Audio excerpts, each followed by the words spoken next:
Alright guys, are we ready for the next Descendants book? In this reading, well, first off, welcome back to another Read Aloud with Miss Disney. I am your lovely host, Miss Disney. And today, we are continuing the Descendants novel marathon, I guess we'll call it. And we're going to be reading Rise of the Isle of the Lost, Book 3, written by Melissa de la Cruz. And we are going to be, and this is actually the prequel to Descendants 2. So shall we begin? Bah! In my day, we had fantastical feasts when I lived in the palace. And now look at me, wasted away to practically nothing, banished and exiled and practically starving. Ursula, the little mermaid. Left behind. Once upon a time, the offspring of an evil fairy and a sea witch were friends. Mal, daughter of Maleficent, mistress of darkness, and Uma, daughter of Ursula, witch of the seas, were an inseparable duo, partners in petty crime. Mal had purple hair, flashing green eyes, and a mischievous streak, while Uma had turquoise locks, eyes the color of the abyss, and a wicked sense of fun. Luckily for the poor, unfortunate souls who lived on the Isle of the Lost, they didn't get to see each other very much, since they lived on opposite sides of the island and went to rival schools, Dragon Hall for Mal and Serpent Prep for Uma. Life on the Isle of the Lost, where all the villain folk had been banished after King Beast united all the good kingdoms and exiled all the evildoers and their snarky sidekicks, was already difficult. For one, the impenetrable dome covered the island and its surrounding waters, keeping out any source of magic, as well as any kind of Wi-Fi network. For another, most of the island's residents subsided on leftovers from Auradon's mainland, along with the goblins' terrible coffee. But life always got a little worse during the summer, when school was out, because that was when Mal and Uma could hit the streets together again. They would rampage up and down the island, terrorizing step-granddaughters and traumatizing even the most stalwart goons, and no one would dare raise a voice or dare voice a peep of annoyance for fear of something even truly frightening: the girls' mothers. One hot day in June, not long after each had turned 10, Mal and Uma were playing on the docks by the water. The two bad little girls were pranking Hook's crew, making tick-tock noises to scare the pirate captain himself, and getting on Smee's already agitated nerves. They giggled naughtily behind some empty barrels as their best trick of all went off without a hitch. One pirate after another tripped and fell on the slippery wooden planks, which they had covered with a nearly invisible slime. It was Mal's idea to coat the decks with bilge and oily, murky scum, and she laughed with glee to see it work so well.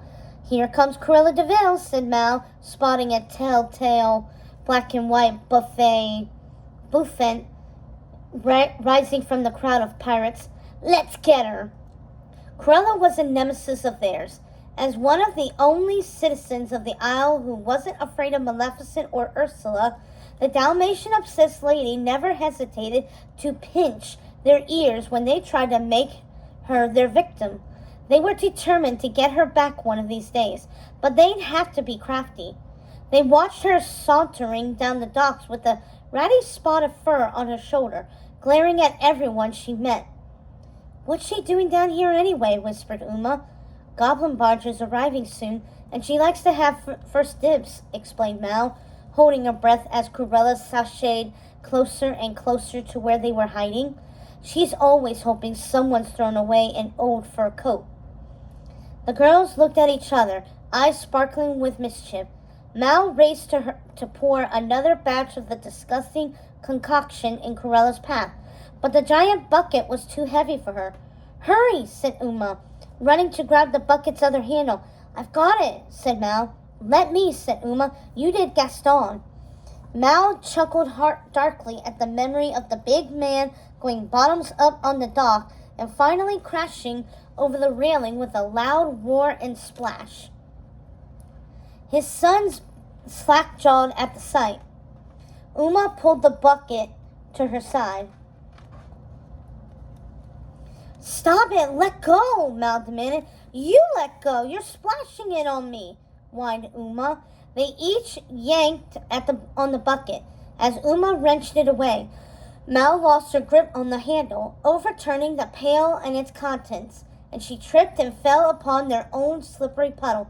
"Mal!" yelled Uma, as her friend skittered down the length of the dock, flailing all the way to the edge. "Help! Help me!" Mal screamed as she attempted to grasp the wooden rails while she sped toward the sea. "I can't swim!" But the irony that the mastermind had been caught in her own naughty little prank, and the sight of her purple friend sliding down the docks like a flopping wet fish was too hilarious for Uma to resist. And instead of running to help, the little sea witch was doubled up on her knees in laughter.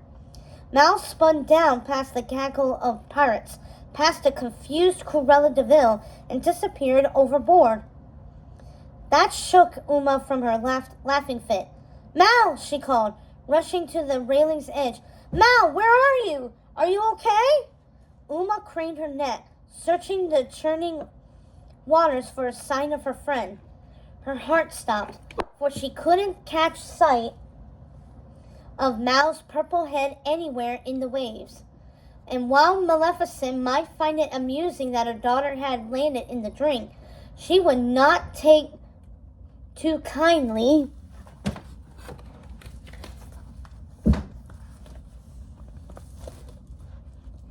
to the news that her one and only spawn was gone forever.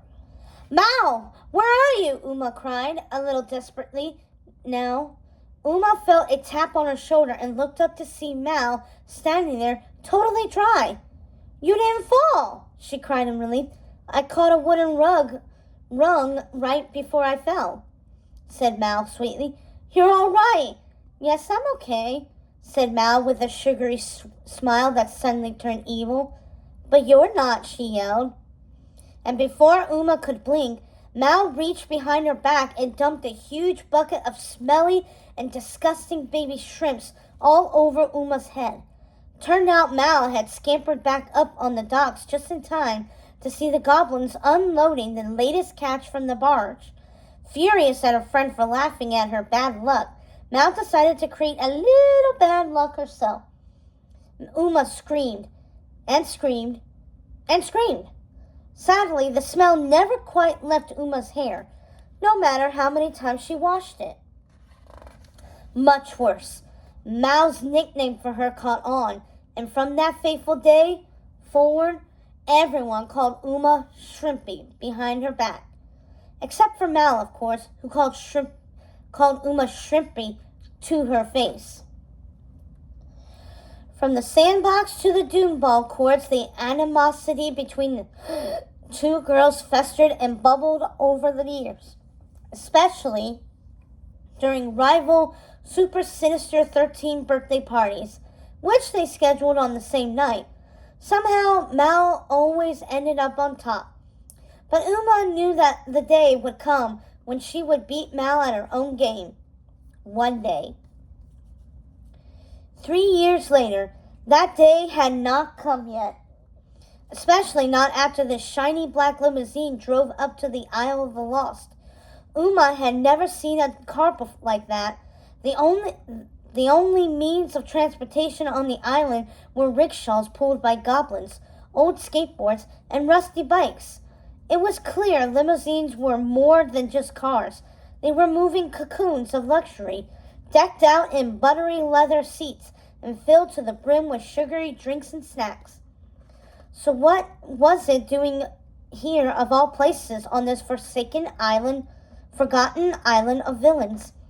The young sea witch elbowed her way to the front of the gaping crowd so she could get a better look at what was happening. At 16, she was small for her age, but more than made up for it by cutting a striking figure.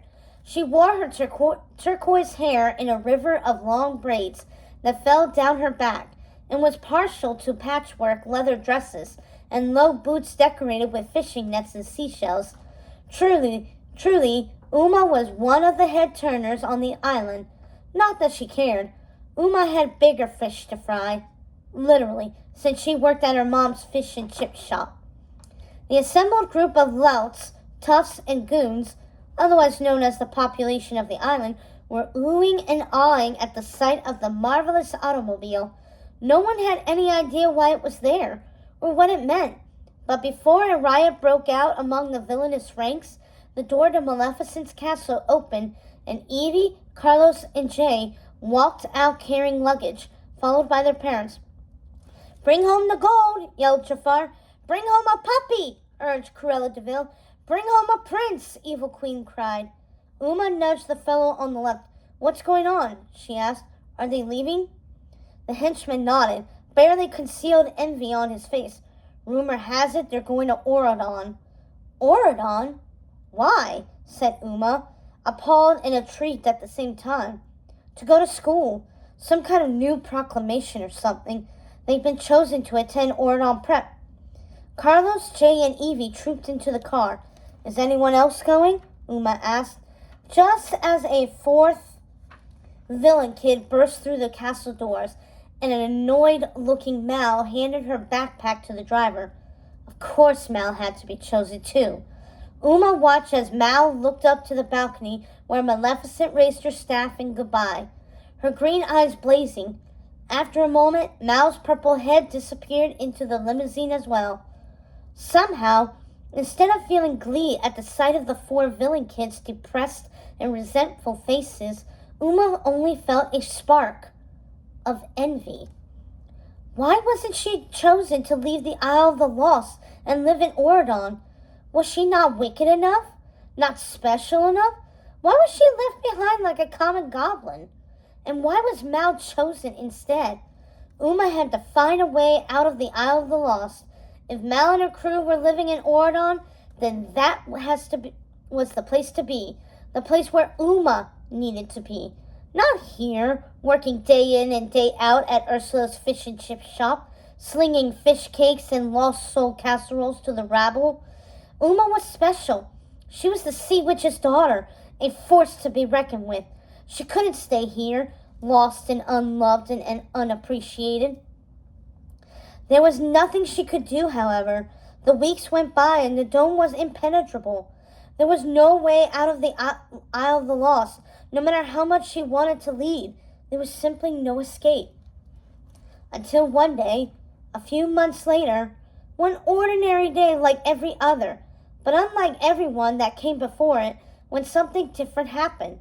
Uma was getting her hair done at her favorite beauty salon, Curl Up and Dye, watching the television while sitting under the dryer. "It's the coronation! Wish we could be there," the hairdresser said with a sigh, as a handsome Prince Ben bowed his head to accept the king's crown and the duties that came with it. Said Uma, indifferent to Auradon's pomp and glory. Young Dizzy, the wicked step-granddaughter who was sweeping up tendrils from the floor, was glued to the sight. On screen, Fairy Godmother was holding out her wand, but in the blink of an eye, someone else had taken it, and then a huge explosion rocked the whole island. "What was that?" Uma cried, rushing out of her chair and running outside, just in time to watch a dark shape rising up into the sky, flying like a veritable bat out of hell. "Magic! The dome is broken!" she heard someone cry.